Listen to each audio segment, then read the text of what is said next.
নেতা হতে গেলে তার মিনিমাম 10টা বৈশিষ্ট্যে উপনীত হওয়া লাগবে। প্রথম বৈশিষ্ট্য হলো সৎকর্মপরায়ণশীল। নেতা নিজে সৎ কাজ করবে এবং নেতার যারা অনুসারী আছে, তার অধীনস্থ যারা আছে, তাদেরকেও সৎ কাজের আদেশ প্রদান করবে। নেতার প্রথম এবং প্রধান বৈশিষ্ট্য সৎ কাজ করা এবং তার অধীনস্থ যত মানুষ থাকবে, তার পিছনে অনুসারী হোক, তার এলাকার সমস্ত মানুষকে সৎ কাজের আদেশ দিবেন। রব্বুল আলামিন বললেন, ওয়াজআলনাহুম আইম্মাতান ইয়াহদুনা বিআমরিনা ওয়া আওহাইনা ইলাইহিম ফি'লাল খায়রাত ওয়া ইকামাস সালাতা ওয়া ইতাআস যাকাত। রব্বুল আলামিন সুন্দর করে নেতার চরিত্র, নেতার প্রথম বৈশিষ্ট্য আল্লাহ পাক মানুষের জন্য সুন্দর করে বুঝিয়ে দিলেন।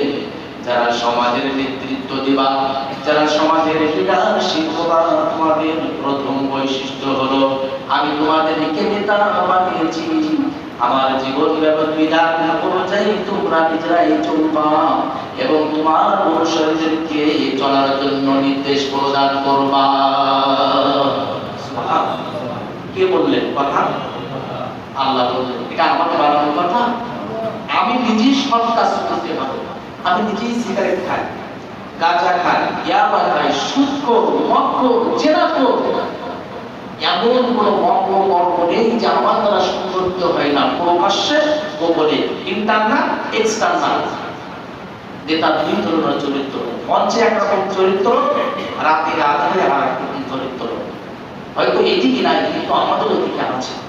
মঞ্চে একরকম চরিত্র, মাদকের বিরুদ্ধে যুদ্ধ ঘোষণা, 7,000 ইয়াবা সহ 7,000 ফেন্সিডিল বোতল সহ নেতা মাইক্রো বাসের ভিতরে বর্ডারে ধরা পড়েছে। এরকম নেতা আছে কি নেই? সকালে বললো মাদকের বিরুদ্ধে যুদ্ধ ঘোষণা করলাম এবং এই জনসমর্থনকে, এই যুবক সমাজকে আমি নষ্ট করতে দেব না। মঞ্চের বক্তৃতা, রাতে 1টার সময় 7,000 ফেন্সিডিল সহ তার মাইক্রো ধরা পড়েছে করা।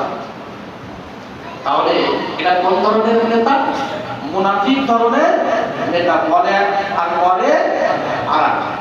রব্বুল আলামিন প্রথম বললেন, তুমি সৎ কাজ করবা, যেটা তুমি বলবা এটাই তুমি বাস্তবায়ন করে দেখাবা এবং তোমার অনুসারী, তোমার জনগণ, তাদেরকে তোমরা সেটা করতে আমার কোরআন অনুযায়ী অবশ্যই নির্দেশ দিবা। আর কি করবা? وأوحينا إليهم فعل الخيرات وإقام الصلاة وإيتاء الزكاة। আমি আল্লাহ তাআলা ওহী নাযিল করলাম এই জন্য তোমরা ভালো কাজ করবা, এই জন্য আমি ওহী নাযিল করে আদেশ করে দিলাম। আর নেতা তুমি কি করবা? যখনই তুমি ক্ষমতার আসনে বসে যাবা, প্রথম এবং প্রধান তোমার যে কাজটা হবে, ওই ইকামাস সালাত, নামাজ প্রতিষ্ঠা করে দাও, ওয়া ইতাআস যাকাত, আর যাকাত তোমার রাষ্ট্রীয় ব্যবস্থাপনার ভিতরে প্রতিষ্ঠা করে দাও। তাহলে নেতার প্রথম কাজ কি? নামাজ প্রতিষ্ঠা করা। আমরা যখনই নেতা হব, যদি আমরা নামাজের প্রতিষ্ঠার ব্যাপারে যদি ভূমিকা না থাকে, আমরা যদি রোল পেলে না করতে পারি, আল্লাহ পাক কিয়ামতের সময় বলবেন, তোমার নেতৃত্বের সুযোগ আমি দিয়েছিলাম, আমার কথাগুলো কি একেবারে ভুলে গিয়েছিলেন? তখন রিপ্লাইটা কি দেবে? আমি কি রিপ্লাই দেব? আমার রিপ্লাই দেওয়ার কোনো সুযোগ কি থাকবে? থাকবে না। রব্বুল আলামিন বললেন, নেতা যখন নেতৃত্ব পাবে তখন তার 4টা কাজের ভিতরে প্রথম কাজ হবে, রাষ্ট্র যখন নেতা হবে তখন আল্লাযীনা মাক্কান্নাহুম ফিল আরদ ওয়া আকামুস সালাতা ওয়া আতাউজ যাকাত। যখন কোন মুসলিম দেশের ভূখণ্ডে রাষ্ট্রের নেতৃত্ব যখন বসবে সেই মুসলমানের সেই লিডারশিপের প্রথম এবং প্রধান কাজ হলো তার ব্যক্তি সমাজে, তার রাষ্ট্রে, প্রতিটা ক্ষেত্রে, প্রতিটা জায়গায়, স্কুল, মাদ্রাসা, কলকারখানা, শিক্ষা প্রতিষ্ঠান, মন্ত্রণালয় সহ সমস্ত জায়গায় নেতার প্রথম কাজ, সমস্ত জায়গায় যখন আজান দিবে, আজানের পরপরই আধা ঘন্টার জন্য সব কিছু বন্ধ করে দিয়ে আল্লাহ ডাকে সারিয়ে নামাজের জন্য আধা ঘন্টা প্রথম যেতে হবে। এটা হলো নেতার প্রথম এবং প্রধান কাজ।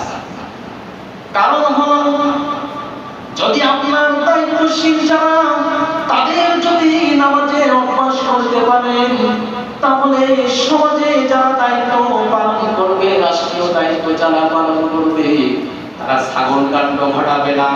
মতিউরের ছেলের মতো 15 লক্ষ টাকা দিয়ে ছাগল কিনে বাপের জন্য সুন্দর করে ছবি পাঠাবে না। আর হাজার হাজার শত শত বিঘি জমি তারা অন্যায়ভাবে জনগণ কাছ থেকে নেবে না। কথা বোঝেন না? মতিউর কাণ্ড চলছে, যারা একটু উপরের দিকে আছে তারা জানে মতিউর কাণ্ড কি, বেঞ্জির কাণ্ড কি, এটা সবাই ভালো করে জানে। এখন যারা ছোট্ট তারাও জানে যে বিষয়টা কি হচ্ছে। যদি নামাজ প্রতিষ্ঠা হয়, ইউনিয়নের চেয়ারম্যান সাহেবের যে দপ্তর আছে, ওই দপ্তরের যারা ছোট্টখাটো কর্মচারী, যারা গ্রাম পুলিশ, সেখান থেকে শুরু করে মন্ত্রণালয় পর্যন্ত একটি মানুষ 1 টাকা দুর্নীতি করার সুযোগ তারা পাবে না। শান্তি আর শান্তি। টাকা রেখে আসবেন ব্যাংকে, কোনো চিন্তা নাই, আপনার টাকা আপনার থাকবে। কিন্তু এখন ব্যাংকে গেলে 5 দিন পরে টাকা নিতে আসে। এখন মুখ চাইলে গেলে এখন সেটা নাই। 5 কোটি টাকা যদি বাজেট হয়, 4.5 কোটি টাকা